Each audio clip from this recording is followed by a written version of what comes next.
मेरा ये मानना है कि अगर हमको इकोनॉमिकल एडवांसमेंट करना है तो और जो हमारे ऑनरेबल प्राइम मिनिस्टर ने एक टारगेट रखा है अचीव करने के लिए $5 ट्रिलियन की इकॉनमी, तो मेरा मानना है कि इंडिया में बहुत सक्षम है कि वो 5 ट्रिलियन नहीं, इससे कई गुना ज़्यादा अचीव कर सकते हैं।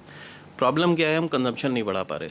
तो जब तक हम कंजम्पशन नहीं बढ़ाएंगे तब तक हमारी इकॉनमी जो साइज़ बढ़ाना चाहते हैं वो नहीं बढ़ेगा। और कंजम्पशन बढ़ाने के लिए लोगों के पास पैसा होना बहुत ज़रूरी है। तो जब तक उनके पास पैसा नहीं होगा तो ये दोनों को कैसे गवर्नमेंट मैनेज करती है, ये गवर्नमेंट को सोचना चाहिए कि उनको इनकम टैक्स स्लैब इस तरीके से डिफ़ाइन करने चाहिए ताकि लोगों के पास कुछ एडिशनल अमाउंट बचे, मनी बचे। वो मनी उनके पास होगा तो वो उससे कुछ ना कुछ खर्चा करेंगे। जब वो खर्चा करेंगे तो हमारी डेफिनेटली वो इकॉनमी बिल्डअप करेंगे। एक चीज़।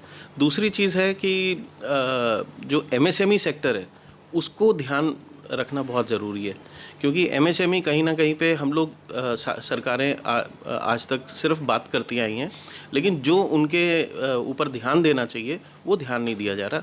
जैसे कि अभी मैं बताऊं कि सीजीटी एमएससी केस, ये कोलैटरल फ्री फंडिंग है अप टू 5 करोड़, लेकिन आप कहीं पे भी इसका स्टैटिस्टिक्स उठा के देख लीजिए तो आपको कहीं पर भी 100% कोलैटरल फ्री लोन बहुत ही कम, मतलब अगर मिलेंगे तो मुश्किल से 5% से कम।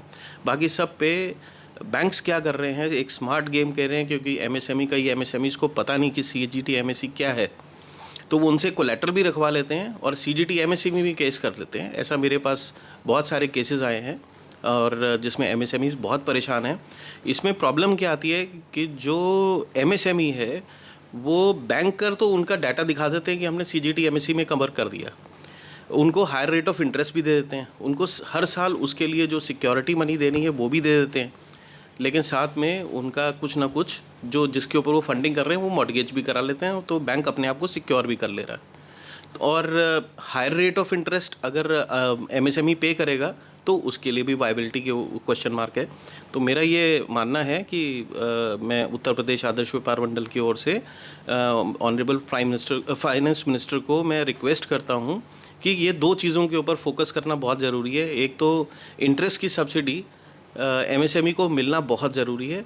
अगर उनके पास पैसा बचेगा, उनके पास एडिशनल पैसा बचेगा तो वो कंजम्पशन बढ़ाएंगे। कंजम्पशन बढ़ने का मतलब इकॉनमी बढ़ना।